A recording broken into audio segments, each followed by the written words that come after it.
अ, south Asia में होने वाली मेजर डेवलपमेंट्स को मद्देनज़र रखते हुए अक्सर ये सवालात उठते हैं हमारे ज़हन में कि इंडिया क्यों एक डेमोक्रेसी बन गया और पाकिस्तान ने 4 military rules, direct military interventions देखी और आज भी एक हम इलिबरल हाइब्रिड रजीम के तहत ज़िंदगी गुजारने पर मजबूर हैं और हमारा जो डेमोक्रेसी का सफ़र था वो रुक गया। तो जबकि हम एक ही टाइम पर एक ही साथ आज़ाद हुए थे, तो वो क्या चीज़ें थीं जिन्होंने हमें डेमोक्रेसी नहीं बनने दिया और इंडिया एक डेमोक्रेसी की ट्रैजेक्टरी पर चल पड़ा। और दूसरी बात यह कि किस तरह आगे जाके मिलिटरलाइजेशन ऑफ पॉलिटिक्स हुई और उसके बाद जुडिशरी ने किस तरह आके पॉलिटिक्स को डोमिनेट करना शुरू किया। तो ये 3 मेजर थीम्स हैं, 3 सवालात हैं जिस पर हम गुफ्तगू करेंगे। तो सबसे पहले पाकिस्तान और इंडिया का कंपैरिजन करेंगे।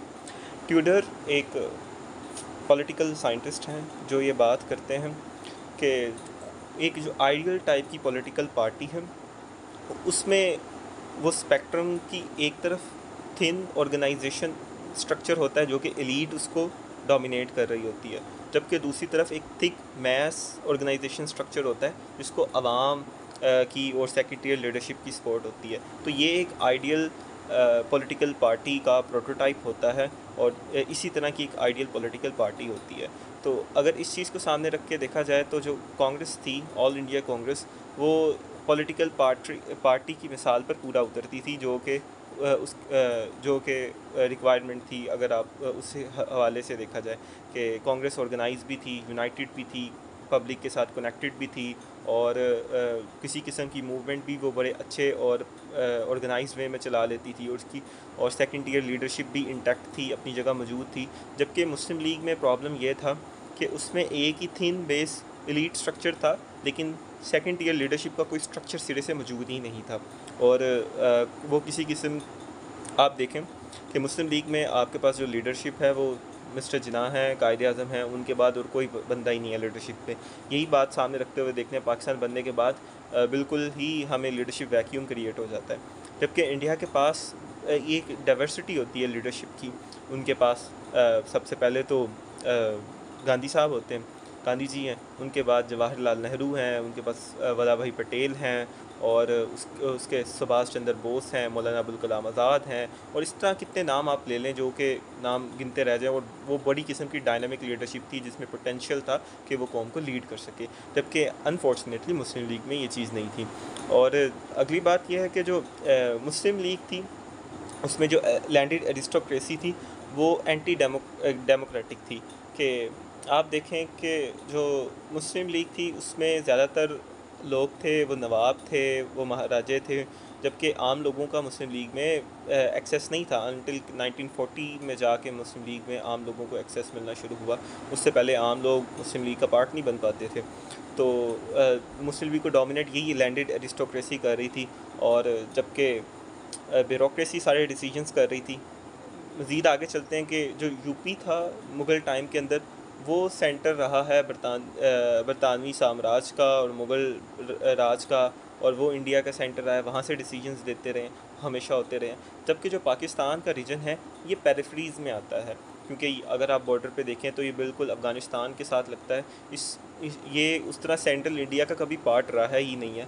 और हमेशा यहाँ पे जो ब्रिटिश एडमिनिस्ट्रेशन हुई है, अंग्रेज़ ने यहाँ अपने पॉलिटिकल अपॉइंटेड लोगों को लगाया या ब्यूरोक्रेसी के थ्रू इन रीजन्स को चलाया। यहाँ उस तरह से एक पॉलिटिकल प्रोसेस कभी इनिशिएट हो ही नहीं पाया, क्योंकि ये वो ग्रेट वॉर जो ग्रेट गेम चल रही थी रशिया के साथ, उसका ये रीजन सबसे बड़ा पार्ट था।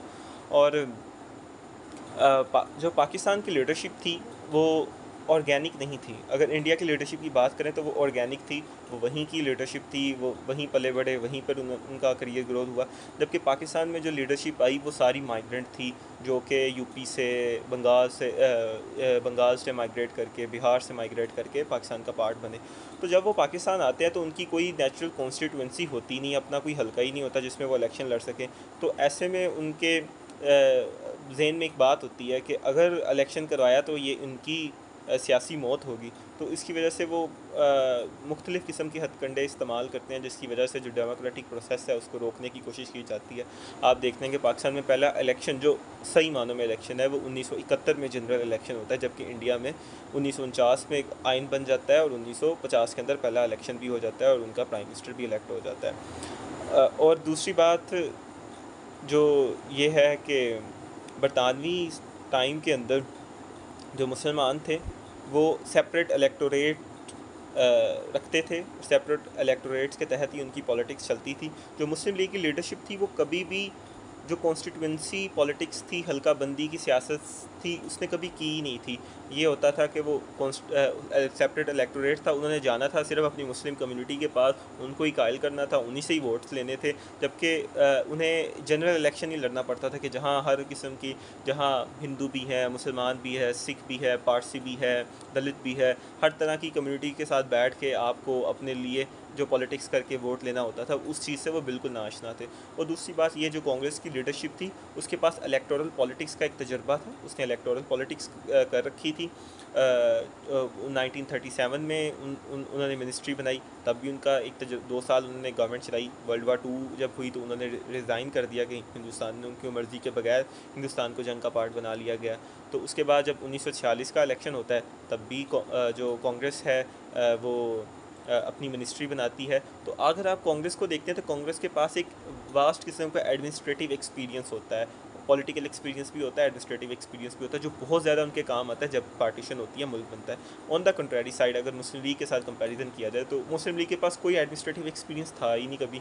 और उसके बाद जब वो मुल्क बनता है तो पहले ही हफ्ते के अंदर जो KPK की असम्बली है वो डिज़ोल्व कर दी जाती है। वहाँ डॉक्टर खान साहब की गवर्नमेंट को डिसमिस करके हैंड पिक अब्दुल क़य्यूम को लगा दिया जाता है। और ही 1-1.5 साल के अरसे के अंदर सिंध असम्बली भी डिज़ोल्व कर दी जाती है। अयूब खोरो की गवर्नमेंट होती है, उसको डिसमिस किया जाता है और उन्हें टाइपराइटर चोरी के इल्ज़ाम में जेल में डाल दिया जाता है। तो ये पहला शुरू होता है जहाँ पॉलिटिशियंस को जेल में डालना शुरू होता है।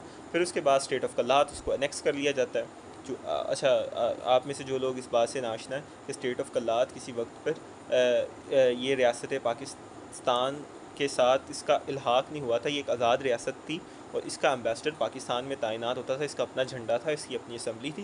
कोई 227-28 दिन तक उनका एम्बेसडर पाकिस्तान में पॉइंट रहा। बाद में मिलिट्री ऑपरेशन करके हमने स्टेट ऑफ कल्लात को अनेक्स कर लिया और बलोचिस्तान में इंसर्जेंसी शुरू हुई। तो आज भी आप देखते हैं बलोचिस्तान के हालात वो ख़राब है, तो वो कहते हैं कि आपने हमारे ऊपर कब्ज़ा किया है। तो वो एक अलग डिबेट है, उस पर कभी अलग से बात हो सकती है। तो आप एक तरफ देखते हैं कि मुस्लिम लीग की जो लीडरशिप है और एक तरफ कांग्रेस के पास एक पॉलिटिकल एक्यूमेन है, वो बड़े सोच समझ के डिसीजंस करते हैं। जबकि मुस्लिम लीग के जो डिसीजंस हैं वो सियासी तौर पे नाबालिग हैं और उन्हें कुछ पता नहीं है कि डिसीजंस किस तरह करने हैं, एडमिनिस्ट्रेशन किस तरह चलानी है। तो यहाँ पर भी एक प्रॉब्लम है। और दूसरी बात ये कि जो इंडिया में डेमोक्रेसी हुई तो इंडिया ने कुछ अपने इंडियन करैक्टरिस्टिक्स को मिला कर डेमोक्रेसी, जो वेस्ट मिनिस्टेरियल पार्लियामेंट्री डेमोक्रेसी है, उसको इंडियन करैक्टरिस्टिक्स को क्रियोलाइज़ किया। क्रियोलाइजेशन उस प्रोसेस को कहते हैं जहाँ 2-3 कल्चर्स को आप मिला के एक नया कल्चर तश्कील देते हैं। तो उन्होंने एक इंडियन करैक्टरिस्टिक्स के साथ डेमोक्रेसी को बनाया और सिविलियन सुप्रेमेसी को इंश्योर किया इंडिया के अंदर।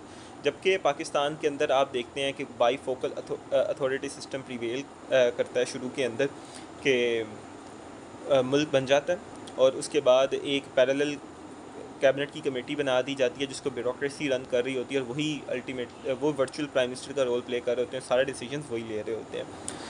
और उसके बाद पाकिस्तान ने आप देखते हैं कि ये जो पावरफुल कमेटी है कैबिनेट की, इसको हेड करते हैं उस टाइम के सेक्रेटरी जनरल मोहम्मद अली बोगरा, जो बाद में जाके प्राइम मिनिस्टर भी बने। तो इसमें टॉप सारे सिविल सर्वेंट्स थे, वो इंक्लूड होते थे, वो सारे डिसीजंस लेते थे और ये डायरेक्टली गवर्नर जनरल को अकाउंटेबल थी प्राइम मिनिस्टर को बाईपास करके। तो इसकी वजह से भी आप देखते हैं कि जो ब्यूरोक्रेसी है उसने अपर टियर ऑफ द गवर्नमेंट उसको भी हाईजैक कर लिया, उसको कंट्रोल किया हुआ है। जबकि निचले लेवल पे आप देखें कि जो पंजाब था ना, उसमें जो ब्यूरोक्रेसी थी बरतानवी टाइम पे, उसके पास इख्तियार था ज़मीन को अलॉट करने का, ज़मीन की पानी की किस तरह देना है, वो रेवेन्यूज़ के मसले क्या हैं, ये सारे मामले ब्यूरोक्रेसी तय करती थी। जिसकी वजह से जो यहाँ का लोकल ज़मींदार था वो ब्यूरोक्रेसी के साथ इन टच रहता था और क्या होता था, चूँकि उनके जो ज़मीन के सारे मामला थे वो ब्यूरोक्रेसी के कंट्रोल में होते थे, इसकी वजह से ब्यूरोक्रेसी जो डिस्ट्रिक्ट लेवल पे थी, डिप्टी कमिश्नर साहब, उस टाइम डिस्ट्रिक्ट मजिस्ट्रेट भी उसे कहते थे, डीएम, तो बाद में वो पावर्स ख़त्म हो गई डीसी की। तो डीसी बड़ा एक पावरफुल ओहदा होता था, किसी टाइम पे मिनी वाइसरॉय की तरह की इसकी पावर्स होती थी। इवन कि ये जो होता था सेशन जज, उसकी एसीआर लिखा करता था, और पुलिस इसके कंट्रोल में होती थी। पुलिस एसएचओ को ये सस्पेंड कर सकता था, निकाल सकता था। तो बहुत ज़्यादा इसके पास डिस्क्रिशनरी पावर्स थी। तो ये जो ब्यूरोक्रेसी थी, इसने जो वहाँ की लैंडेड एलीट थी उसको अपने कंट्रोल में किया हुआ था, क्योंकि वो उनका नाका पानी हर चीज़ इनके हाथ में था, उसको कंट्रोल करते थे। तो यहाँ से आप देखते हैं कि अब टॉप टियर पे ब्यूरोक्रेसी कंट्रोल कर रही है थ्रू वो जो कमेटी है, कैबिनेट की कमेटी, और लोअर टियर के ऊपर जो डिस्ट्रिक्ट लेवल है वहाँ पे डिप्टी कमिश्नर के थ्रू कंट्रोल कर रहे हैं। यहाँ से आप देखते हैं कि पाकिस्तान बनते साथ जो ब्यूरोक्रेसी है वो पूरा सिस्टम हाईजैक कर लेती है, कंट्रोल कर लेती है अपने तई।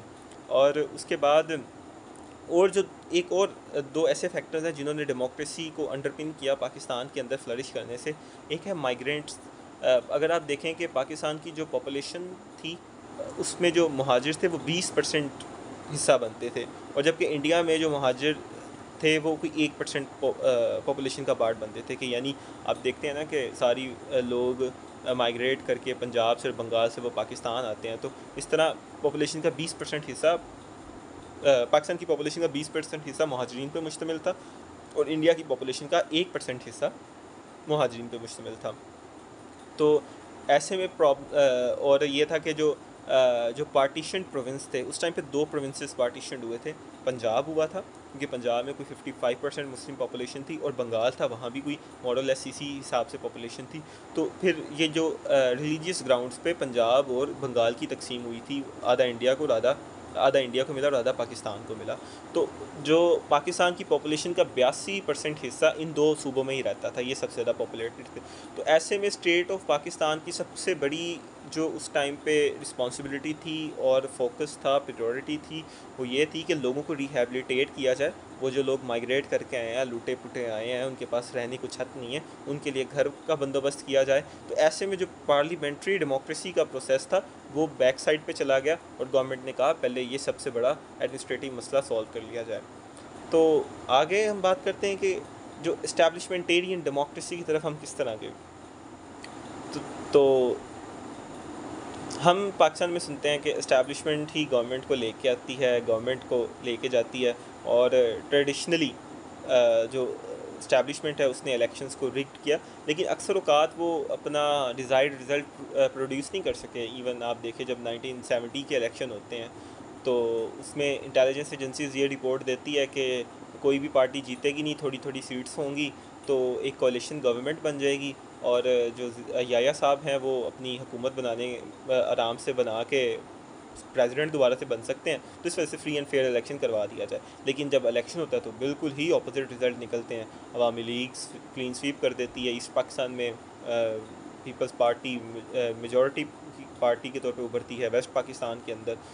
और दूसरी जो मिसाल है वो 2008 के इलेक्शंस हैं, जहाँ जो हमारी इस्टेब्लिशमेंट है वो कोशिश करती है कि वो किसी तरह से काफ लीग है उसको दोबारा फिर से गवर्नमेंट में लेके आए, मुशर्रफ को प्रेसिडेंट के तौर पे कंटिन्यू कराए।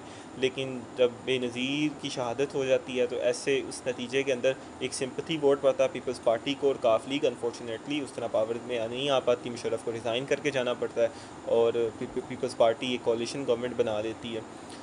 और हम देखें अगर पाकिस्तान और इंडिया का कंपैरिजन करें तो यहाँ voting pattern model less same है।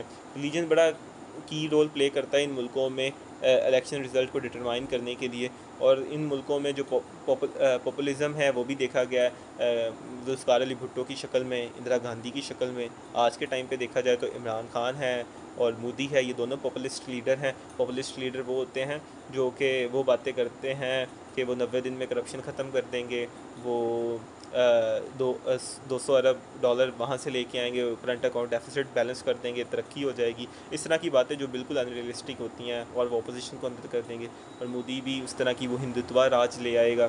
तो ये सारी बातें पॉपुलिस्ट लीडर्स करते हैं जिनका हकीकत से कतन कोई ताल्लुक़ नहीं होता, वो रियलिटी में रियलाइज्ड ही नहीं हो सकती।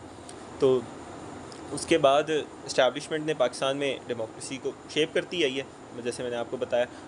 हाँ, वो पहले हमने बात की कि सारे इलेक्शंस की बात है। उसके अलावा 2002 में इस्टेब्लिशमेंट ने एमएमए को जितवाया। जब 9/11 हो जाता है तो उसके बाद अमेरिकन फोर्सेस अटैक करती हैं अफ़गानिस्तान के ऊपर। तो पाकिस्तान में 2002 में इलेक्शंस होते हैं। तो जो मिलिट्री इस्टेब्लिशमेंट होती है और इसकी इंटेलिजेंस एजेंसीज़ वो क्या करती हैं कि जो एमएमए है, मुत्तहिदा मजलिस अमल, ये सारी रिलीजियस ऑर्गेनाइजेशंस हैं पाकिस्तान की पॉलिटिकल पार्टीज़, इनका एक अलाइंस बनता है और वो अलाइंस को जितवाता है। किस तरह से कि एक ही शर्त लगा दी जाती है आइन के अंदर कि कोई भी बंदा एमएनए नहीं बन सकता जब तक कि वो ग्रेजुएट ना हो।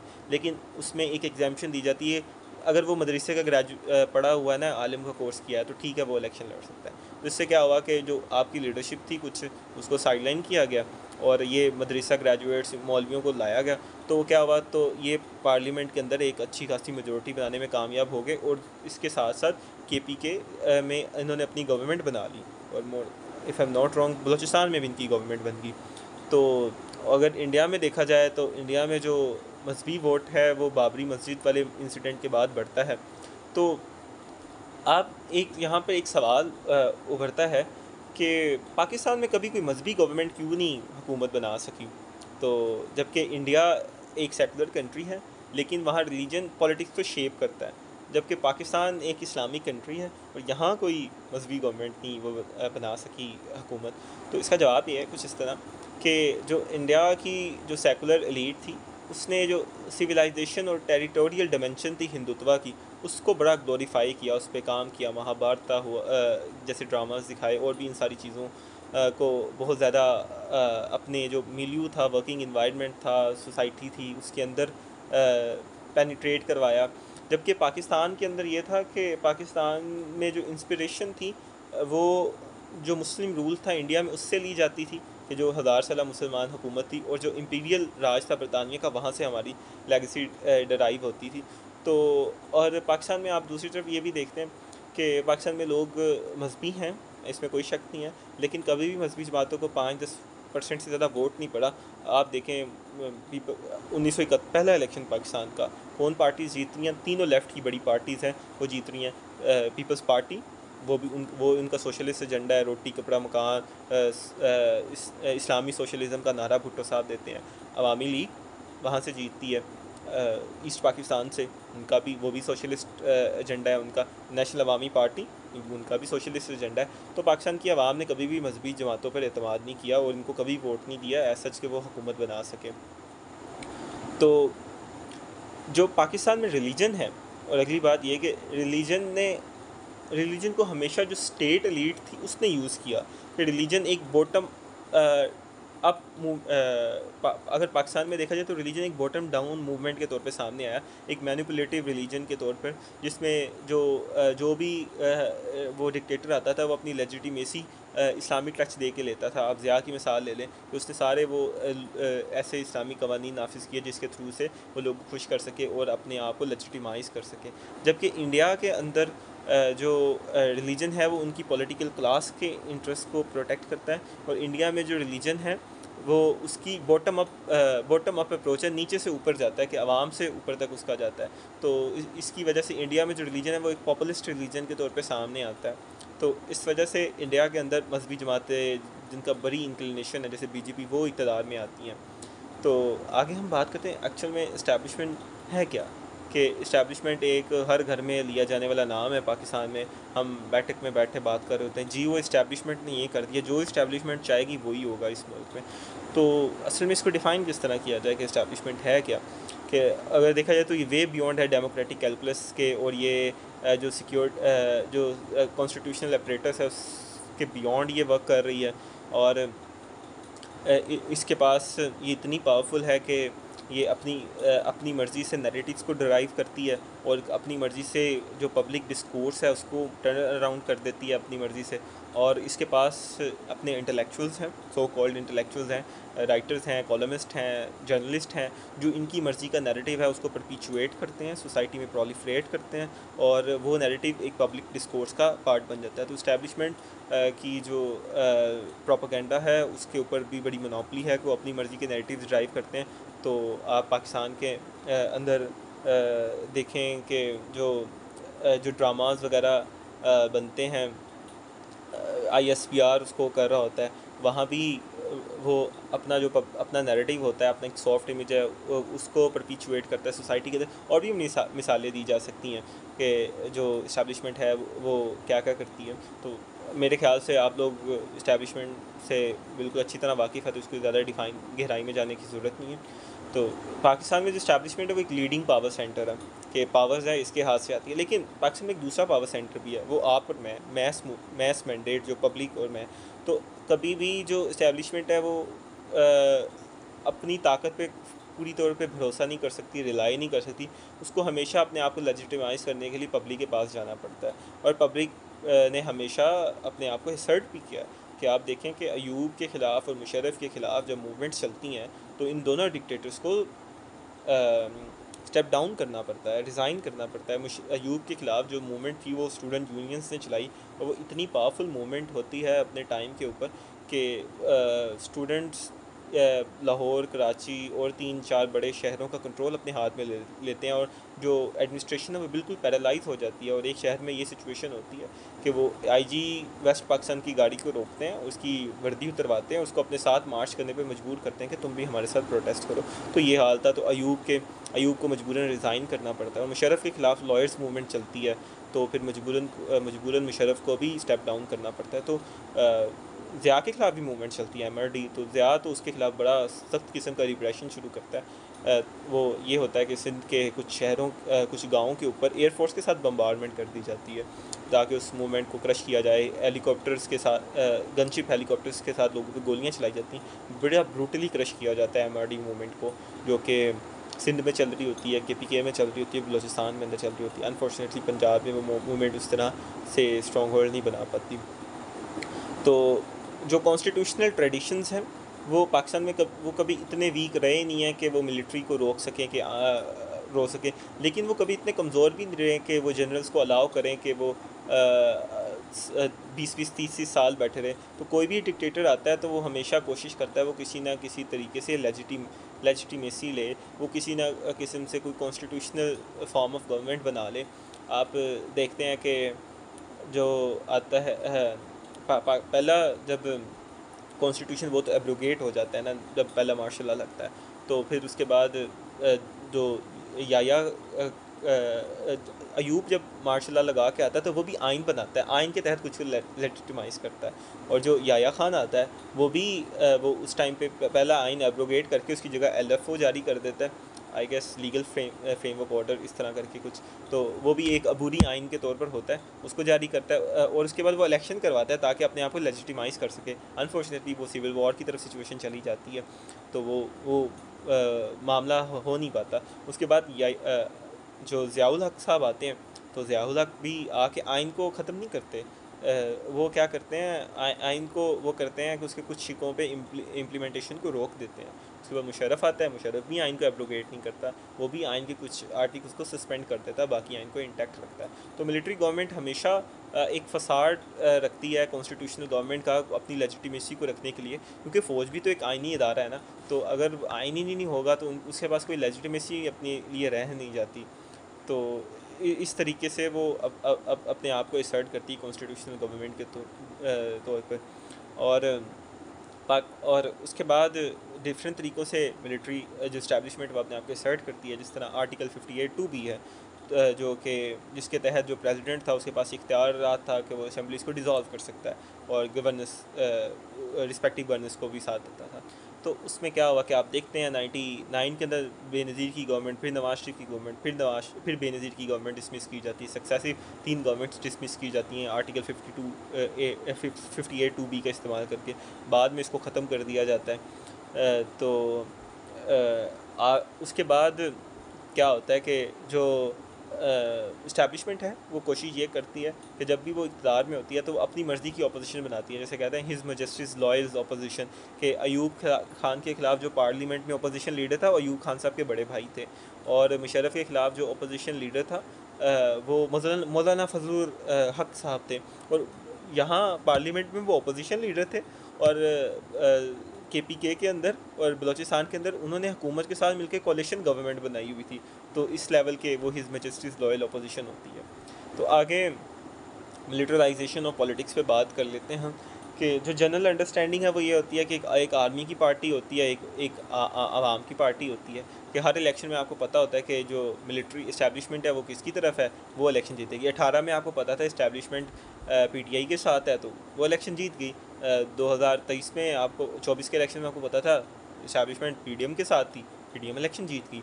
तो ये पब्लिक में बड़ी अच्छी इस बारे में अंडरस्टैंडिंग है, जीतेगा वही जिसके पास मिलिट्री की सपोर्ट है, इस्टेब्लिशमेंट की सपोर्ट है। तो जो इस्टेब्लिशमेंटेरियन डेमोक्रेसी है वो वर्क करने पे दो फैक्टर्स होते हैं। एक जो इंस्टीट्यूशनल डिज़ाइन है जो वोट्स पे रिलाई करता है, क्योंकि हम ब्रिटिश इंडिया से अलग हुए तो वहाँ पर हमारा एक लेगेसी चल रही थी जहाँ इलेक्शंस के थ्रू एक लेजिटिमेसी प्रोवाइड की जाती थी।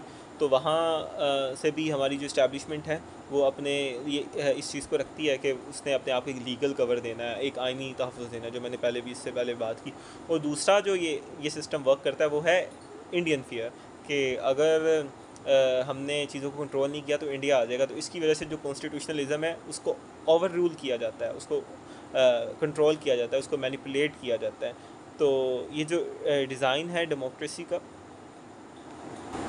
अच्छा ये जो मिलिट्री है ये वर्क करती है मिलिट्री मेटाफिज़िक्स पे। ये एक राइटर थे राइट मिल्स, उन्होंने इसके बाद ये एक टर्म यूज़ की थी कि जो मिलिट्री मेटाफिज़िक्स है ये है मिलिट्री की डेफिनेशन ऑफ रियलिटी, मिलिट्री की नज़र में हकीकत क्या है, तो वो उसके मुताबिक चलती है। तो असल में हम ये समझने की कोशिश करते हैं मिलिट्री मेटाफिज़िक्स है क्या। तो ये शुरू होती है, इसके अंदर क्या होता है कि वॉर को ग्लोरीफाई किया जाता है और पीस को सस्पेक्ट किया जाता है। और ये तब शुरू होती है जब रिक्रूटमेंट होती है आर्म्ड फोर्सेस में लोगों की, उसके बाद जो एक सोशलाइजेशन होती है ना उनकी यूनिफॉर्म वाले लोगों से अपने लोगों में, तो वहाँ उनकी एक थिंकिंग प्रिवेल करती है। मैं उसकी आपको कुछ मिसालें पढ़ के बताता हूँ कि मिलिट्री मेटाफिज़िक्स में ये बात की जाती है कि देखें जो फ़ौज है उसमें एक हायरार्की है, एक डिसिप्लिन है, अकाउंटेबिलिटी है, इंटेग्रिटी है।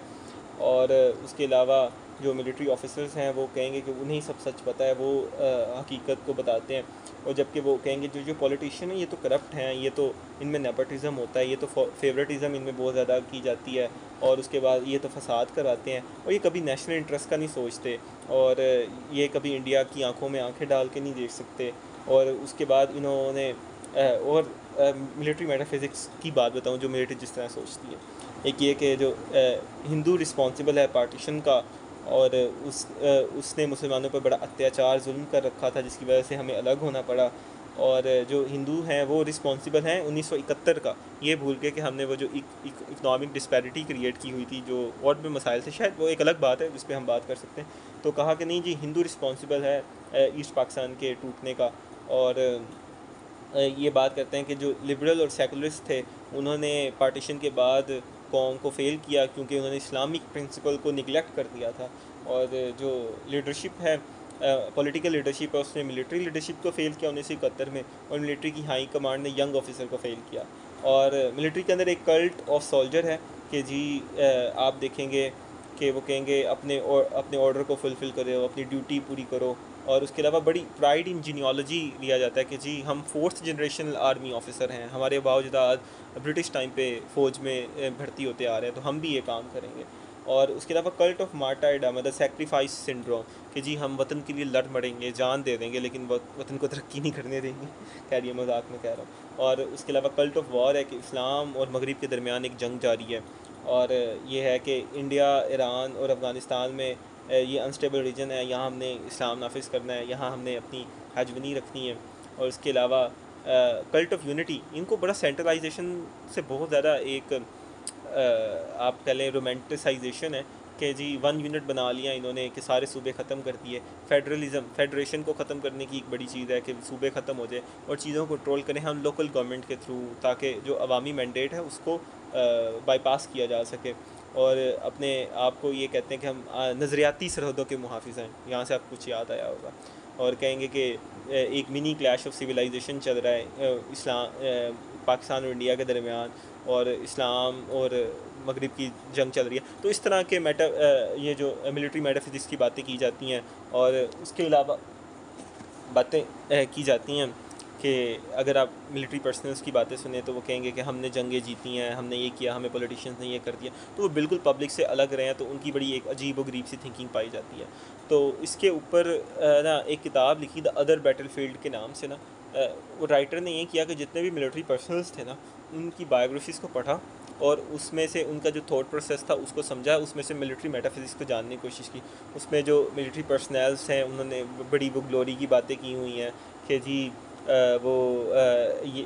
इस जंग में फ़लाँ टाइम पे ये हुआ, हम तो कारगिल जंग बस जीतने लगे थे, वो तो नवाज़ शरीफ ने सीज़ फायर करा दिया, या फ़लाँ बातें, इस तरह की बातें।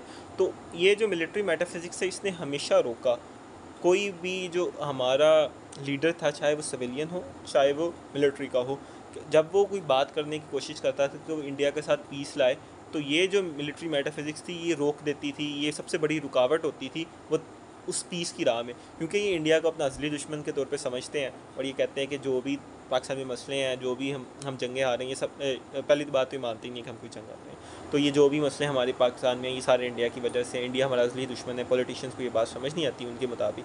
तो इस वजह से कोई भी अगर इंडिया के साथ पीस की कोशिश करता है तो उसको वो बहुत ही दुश्मनों वाली निगाहों से देखते हैं। तो ये एक थिंकिंग है। और उसके अलावा पाकिस्तान आर्मी में दो इनकारनेशन पाए जाते हैं कि एक दो तरह के हैं कि एक तरह के लोग हैं जो कहते हैं कि मिलिट्री को कम्प्लीटली प्रोफेशनल मिलिट्री के तौर पे वर्क करना चाहिए और पब्लिक से अलग होकर रहना चाहिए।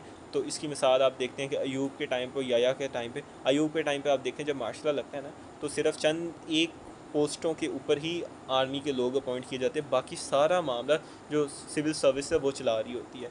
जब और उसके बाद जो दूसरी तरह के लोग होते हैं वो होते हैं कि वो कहते हैं कि political, religious, ideological, socio cultural domains, public life के हर मामले के अंदर इंटरफेरेंस करनी है। इसकी मिसाल आप ज़िया और मुशर्रफ के देखते हैं, इन दोनों के टाइम पे जो लॉज बने और जो काम हुआ, कि आज भी आप देखते हैं कि ये जो सेक्शन है मिलिट्री का, यही डोमिनेट करता है सोसाइटी, मिलिट्री के अंदर के हर मामला के अंदर इंटरफेयर करना है डिफरेंट तरीक़ों के थ्रू। तो ये कुछ थिंकिंग आर्म्ड फोर्सेस, ये मिलिट्री मेटाफिज़िक्स है। आई होप ये आपको समझ आई हो। उसके अलावा ये एक टग ऑफ वार है दो पावर सेंटर्स के दरमियान, जो पॉलिटिकल एलीट है और मिलिट्री एलीट है। कि आप देखते हैं कि जो लैटिन अमेरिकन के बरक्स, वहाँ भी मार्शल लॉज लगे और मिडल ईस्ट में भी डिक्टेटर्स आए और वो 20-30 साल बैठे रहे, लेकिन पाकिस्तान में डिक्टेटर ज़्यादा अर्सा सर्वाइव नहीं कर सके और हमेशा उन्होंने कोई कॉन्स्टिट्यूशनल कवर लिया अपने आप को वो करने के लिए, लेजिटिमाइज़ करने के लिए। तो और ये डॉक्टर आयशा सिद्दीक़ा बात करती है कि जो मिलिट्री मेटाफिज़िक्स की वजह से एक सिक्योरिटाइजेशन होगी नेशनल विजन की, और उसमें एक फैक्टर जो सबसे ज़्यादा डोमिनेट किया वो है इंडियन सिंड्रोम कि जी इंडिया आ जाएगा, इंडिया कब्ज़ा कर लेगा। उसकी वजह से दो स्कूल ऑफ थॉट्स प्रिवेल कर गए हमारी सोसाइटी, हमारी इलीट्स के दरमियान। एक था कंजर्वेटिव जो कहता था कि इंडिया इस इलाके का हेजमॉन बन गया, वो चीज़ों को कंट्रोल करेगा, और दूसरा था अल्ट्रा कंजर्वेटिव जो कहता था इंडिया तो बस तबाह कर देगा, इंडिया तो कल ही कब्ज़ा कर लेगा अगर हम ना हो, पाक फौज यहाँ से ख़त्म होगी। तो ये अल्ट्रा कंजर्वेटिव चीज़ पाई जाती थी। और जो मिलिट्री की जो इंटरवेंशन है उसको वो बोनापार्टिस्ट इंटरवेंशंस के साथ भी समझ सकते हैं कि वो कॉन्स्टिट्यूशनल इंजीनियरिंग भी करती है, और वो जब वो आती है तो वो सिविल सर्विस जुडिशरी को धमकाती भी है और आइन को भी अपनी मर्ज़ी से अमेंड कर देती है और भी बड़े तरीक़ों से ट्विस्टिंग करती है। एक राइटर है विनय कुकरेजा, वो बात करते हैं कि जो पाकिस्तान में मिलिट्री टेक ओवर्स है ना, वो रिएक्टिव मिलिट्रिज्म की वजह से होते हैं। जो रिएक्टिव मिलिट्रिज्म होता है वो ये होता है कि डोमेस्टिक कॉन्टेक्स्ट को सामने रखते हुए आप कू कर देते हैं। कि आप देखते हैं कि अयूब का कू होता है तो उसमें वो आइन को एब्रोगेट कर देते हो, इलेक्शन वगैरह को डिले करने वाला होता है मामला। और याया का होता है तो चूँकि अयूब के ख़िलाफ़ एक कंपेन चल रही होती है, मूवमेंट चल रही होती है, तो याया डोमेस्टिक हालात की वजह से उसको निकाल देता है, और ज़िया आता है भुट्टो को निकालने, क्योंकि भुट्टो के ख़िलाफ़ एक मूवमेंट चल रही होती है। तो ये जो डोमेस्टिक कॉन्टेक्स्ट होता है इसकी वजह से मिलिट्री टेक ओवर्स हुए हैं पाकिस्तान के अंदर, ये रिएक्टिव मिलिट्रिज्म है। जबकि ये कोई डिज़ाइंड दूसरी जो मिलिट्रिज्म की टाइप है वो है डिज़ाइन मिलिट्रिज्म, जिसमें मुख्तलिफ ममालिक में हुए जहाँ ख़तरा था कि कोई फ़ॉरेन कंट्री आके कब्ज़ा ना कर ले, हमला ना कर दे, तो उसकी वजह से हुए। तो पाकिस्तान में जो मिलिट्री टेक ओवर वो डोमेस्टिक मसलों से इंस्पायर्ड होके हुए। और आप यहाँ आगे जो मोहम्मद वसीम है वो बात करते हैं कि जो आर्मी चीफ़ है जनरल जहांगीर करामत, उनको निकाला जाता है चूँकि वो नेवल किसी जगह ख़िताब कर रहे होते हैं, तो वहाँ वो कहते हैं कि जो गवर्नमेंट है वो सही तरह से गवर्नेंस लेवल पे परफॉर्म नहीं करी। तो 90s में मियां नवाज शरीफ की गवर्नमेंट होती है, वो आर्मी चीफ़ को कहते हैं सर आप इस्तीफ़ा देते हैं, आप सिविलियन मामला में इंटरफेयर करते हैं, और जो आर्मी चीफ़ होते हैं वो चुप करके इस्तीफ़ा दे के चले जाते हैं। तो मिलिट्री में उनको बड़ा बगैरत और अजीबोगरीब अलकाबा दिए जाते हैं कि इसमें तो दमखम ही नहीं है, गट ही नहीं है कि ये काउंटर कर सके। तो वहाँ पर एक थिंकिंग बन गई कि अगर कभी किसी सिविलियन लीडर ने दोबारा किसी आर्मी चीफ़ को निकालने की कोशिश की तो हम छोड़ेंगे नहीं, कू कर देंगे। यही चीज़ आप देखते हैं कि मुशर्रफ को जब निकालते हैं तो फ़ौरन कू हो जाता है, military as a institution respond करती है। और उसके अलावा जो उसामा, आगे आप देखते हैं कि उसामा बिन लादेन की जब को अमेरिकन एबटाबाद ऑपरेशन करके मारते हैं, तो वहाँ पे एक टसल शुरू हो जाती है सिविल और मिलिट्री लीडरशिप के दरमियान। तो पता चलता है कि ISI के ऑफिशियल्स ऑन बोर्ड थे और उन्होंने ही पनाह दी रखी हुई थी, उसामा बिन लादेन को यहाँ छुपा के रखा हुआ था। तो वहाँ एक टसल आप देखते हैं ये दोनों पावर सेंटर्स के दरमियान। और डॉन लीक्स जब होती है तब भी वो आपको याद होगा कि वो एक ट्वीट आया था रिजेक्टेड का ISPR ने किया था, तो वो डॉन लीक्स के अंदर भी एक टसल नज़र आती है। और उसके अलावा मुशर्रफ के टाइम पे सुप्रीम कोर्ट मिसिंग पर्सन का मामला उठाती है। तो ऐसे में ये होता है कि जो मुशर्रफ होता है वो उनकी सुप्रीम कोर्ट के साथ एक टसल शुरू हो जाती है, जिसके नतीजे में चीफ़ जस्टिस को निकाल दिया जाता है, इफ्तिखार चौधरी को, और जो लॉयर्स मूवमेंट है वो शुरू हो जाती है, तो एमरजेंसी लग जाती है। तो यहाँ आप एक टसल देखते हैं। और उसके अलावा हमेशा वो आर्म फोर्सेस की कोशिश होती है कि वो अपनी मर्ज़ी का कोई हैंड पिक किस्म का जज लगा दें इंटेलिजेंस एजेंसीज़ की, जो उनके इंटरेस्ट को प्रोटेक्ट करे। और उसके अलावा आप देखते हैं कि यहाँ सिविलियन में और इनमें एक प्रॉब्लम चलती है कि ये जो टेररिस्ट ऑर्गेनाइजेशन है लश्कर तैयबा, सिपा साहबा, इस तरह की ऑर्गेनाइजेशन को फंडिंग करती रही है इंटेलिजेंस एजेंसीज वगैरह। तो इस पे वैसे तो जो सिविलियन लीडरशिप है उसके ख़िलाफ़ है। तो इस पे ना एक किताब है फ्रंट लाइन पाकिस्तान जाहिद हुसैन की। जाहिद हुसैन साहब ना कॉलम भी लिखते हैं डॉन के अंदर, तो वो हर कुछ दिन बाद आया होता है उनका कॉलम, वो भी पढ़ने वाला। तो उन्होंने बहुत अच्छा एक्सप्लेन किया कि किस तरह ये जो मिलिटेंट ऑर्गेनाइजेशन है इनको स्टेट की पेट्रोनेज जो सपोर्ट मिली और उसकी तारीख है वो पढ़ने से ताल्लुक़ रखती है। किताब को 200 सफ़ों की है, ज़रूर पढ़नी चाहिए। और अगला जो टॉपिक है वो है जुडिशलाइजेशन ऑफ पॉलिटिक्स, कि सियासत में अदलिया का रोल किस तरह आया, और अदलिया भी एक पावर सेंटर के तौर पे सामने आती है। तो ये शुरू होता है सियासत में इनका मौलवी तमीज़ुद्दीन केस में, जब गवर्नर जनरल होते हैं ग़ुलाम मोहम्मद, वो असम्बली को डिज़ोल्व कर देते हैं। तो जो स्पीकर कौमी असम्बली होते हैं वो क्या करते हैं, वो बुरखा सा पहनते हैं और वो सिंध हाई कोर्ट में चले जाते हैं छुप छुपा के, क्योंकि पुलिस उनको अरेस्ट करने को दौड़ रही होती है। वहाँ पे जाके वो हाई कोर्ट में चैलेंज करते हैं गवर्नर जनरल के डिसीजन को। तो सिंध हाई कोर्ट क्या करती है, असम्बली को बहाल कर देती है। लेकिन मामला चला जाता है एपेक्स कोर्ट में, सुप्रीम कोर्ट में। तो सुप्रीम कोर्ट में आगे जस्टिस मुनीर बैठे होते हैं, जो गवर्नर साहब के बड़े यार होते हैं, बड़े अच्छे दोस्त। तो वो क्या करते हैं, वो कहते हैं नज़रिया ज़रूरत, डॉक्ट्राइन ऑफ नेसेसिटी, उसको इस्तेमाल करते हुए कहते हैं कि देखें जो पाकिस्तान है अभी तक उसका आइन नहीं बना, और हम आज भी 1935 के एक्ट के तहत अमल करते हैं जिसमें गवर्नर जनरल सुप्रीम है। तो लिहाजा उसके मामले में कोई इंटरफेयर नहीं करनी चाहिए जुडिशरी को। तो वो क्या करते हैं, जो गवर्नर जनरल है उसका जो डिसीजन है उसको वो इंटैक्ट कर देते हैं, और जो कॉन्स्टिट्यूशनल वो होती है असम्बली होती है उसको डिज़ोल्व कर देते हैं। तो यहाँ से मिलिट्री का एक जूनियर पार्टनर के तौर पर रोल शुरू होता है। और अगर हम 21st सेंचुरी पे आते हैं फास्ट फॉरवर्ड, तो जो कन्फ्रंटेशन है जुडिशरी और एग्जेक्टिव की, वो सबसे ज़्यादा शुरू होती है जस्टिस इफ्तिखार और साकिब निसार बाबा रहमता के टाइम पे, जो अपने आप को खुद बाबा रहमता कहते थे, मैं नहीं कह रहा उन्हें। तो जस्टिस इफ्तिखार चौधरी के टाइम पे ये रिफ्ट शुरू होती है। जब लॉयर्स मूवमेंट के बाद वो बहाल होते हैं, तो वो हर किस्म के जो सिविलियन मामला थे उनमें इंटरफेरेंस शुरू कर देते हैं। जो पाकिस्तान और इंडिया है, इसमें जो जुडिशरी है ना, वो जो कॉन्स्टिट्यूशन है उसको पार्लियामेंट से अबव सोचती है। मतलब असल में आइन बनाने वाला जो इदारा है वो पार्लियामेंट है, पार्लियामेंट ने आइन बनाया है। लेकिन जो जुडिशरी है उसने कॉन्स्टिट्यूशन को पार्लियामेंट से सुप्रीम रखा है, और वो ये शो करती है कि जो कॉन्स्टिट्यूशन है वो सुप्रीम है। तो कॉन्स्टिट्यूशन को प्रोटेक्ट करने के लिए वो हर किस्म के एग्जैक्टिव मामलों के अंदर इंटरफेरेंस भी करती है। तो इसके लिए वो 2 मॉडल इस्तेमाल करती हैं। पहला तो वो यही है कि वो जो असम्बलीज़ को डिज़ोल्व जब किया प्रेसिडेंट ने 90s के अंदर, तो तब उन्होंने उस चीज़ को उस पर उसको जुडिशल कवर भी दिया इस्टेब्लिशमेंट के साथ कोल्यूड करके। और दूसरा ये है कि उन्होंने जब ये आर्टिकल 58(2) भी ख़त्म हो गया तो उन्होंने person specific charges of contempt और करप्शन शुरू कर दिए।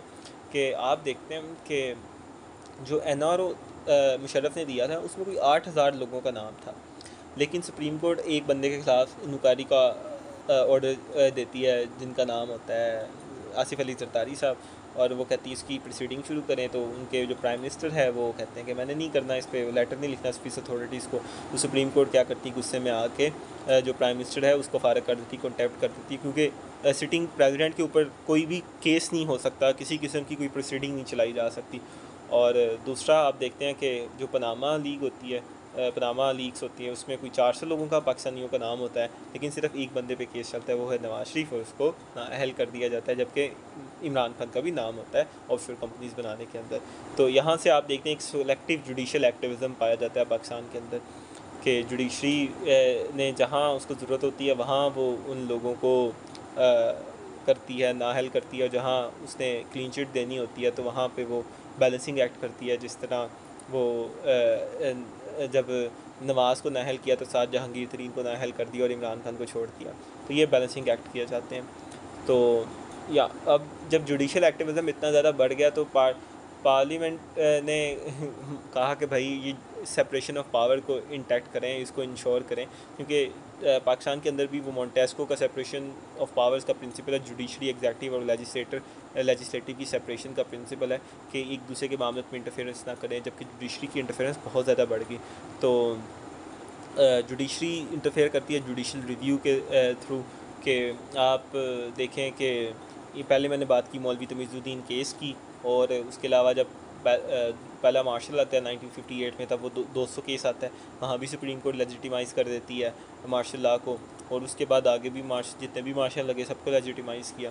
फिर आप देखते हैं कि जब मेमोगेट स्कैंडल आता है पीपल्स पार्टी की गवर्नमेंट के खिलाफ 2011 में, तो वहाँ पे भी सुप्रीम कोर्ट उस मामले फॉरेन पॉलिसी का मामला सुप्रीम कोर्ट में चल रहा है, तो सुप्रीम कोर्ट कहती है नहीं वो नेशनल इंटरेस्ट है, तो नेशनल इंटरेस्ट के तहत वो आर्टिकल 184(3) को इस्तेमाल करते हुए उसको उस पर प्रोसीडिंग शुरू करती है, सो मोटो ले लेती है।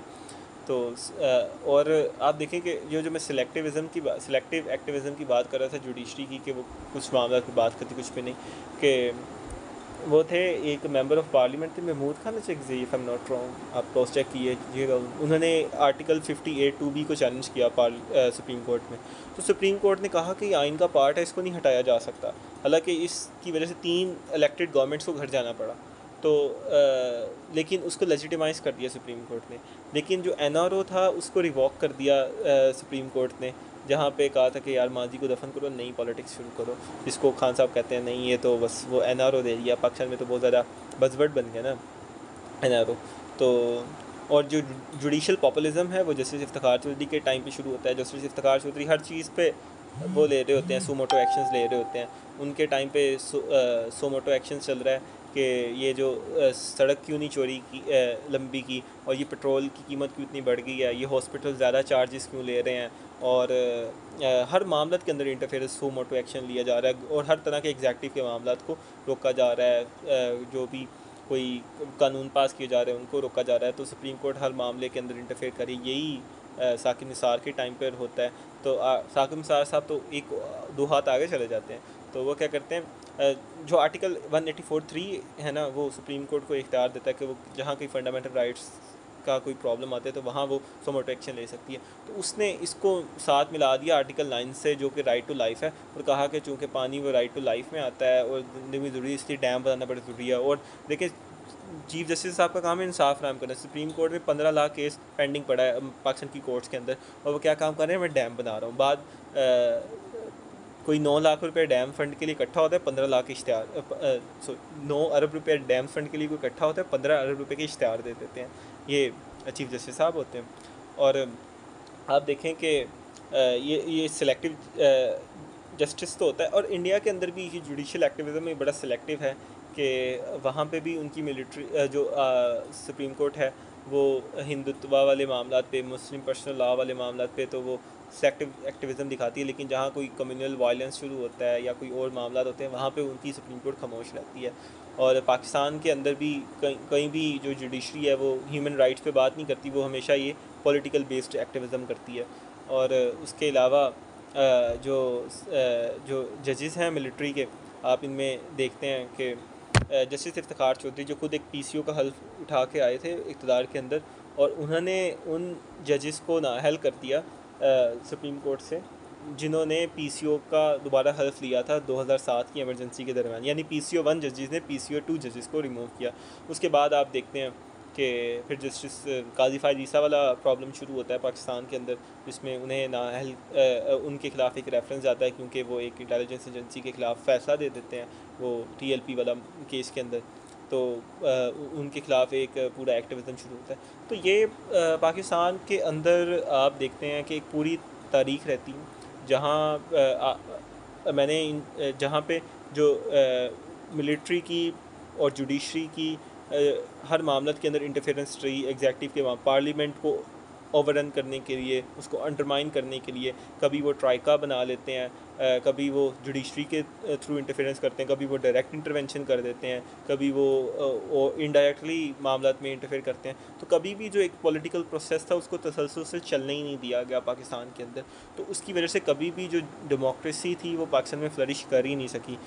और आप देखते हैं कि हिंदुस्तान में जो उनके फाउंडिंग फादर्स थे, जो बड़े मेच्योर पॉलिटिकल एक्यूमेन था उनके पास, और उन्होंने एक मेच्योर किस्म का पॉलिटिकल सेटअप क्रिएट कर लिया, जबकि अनफॉर्चुनेटली पाकिस्तान की जो पॉलिटिकल एलीट थी, इंक्लूडिंग जिन्ना साहब, इंक्लूडिंग लियाकत अली खान साहब, उनका कोई इतना पॉलिटिकल एक्यूमेन नहीं था कि वो कॉन्स्टिट्यूशनल मेकिंग की तरफ जाते, कोई कॉन्स्टिट्यूशनल सेफगार्ड्स रखते कि मिलिट्री की इंटरवेंशन को रोका जाए। ऐसा कोई काम नहीं किया गया। सबका एक कुछ शॉर्ट साइटेडनेस या मायोपिक डिसीजन मेकिंग थी, जिसकी वजह से हमारा वो डेमोक्रेसी का सफ़र था वो चल ही नहीं सका, और आज हम कहाँ हैं और वो कहाँ। तो आई होप यहाँ से आपको ये टॉपिक क्लियर हुआ कि इस्टेब्लिशमेंटेरियन डेमोक्रेसी है क्या। Thank you so much.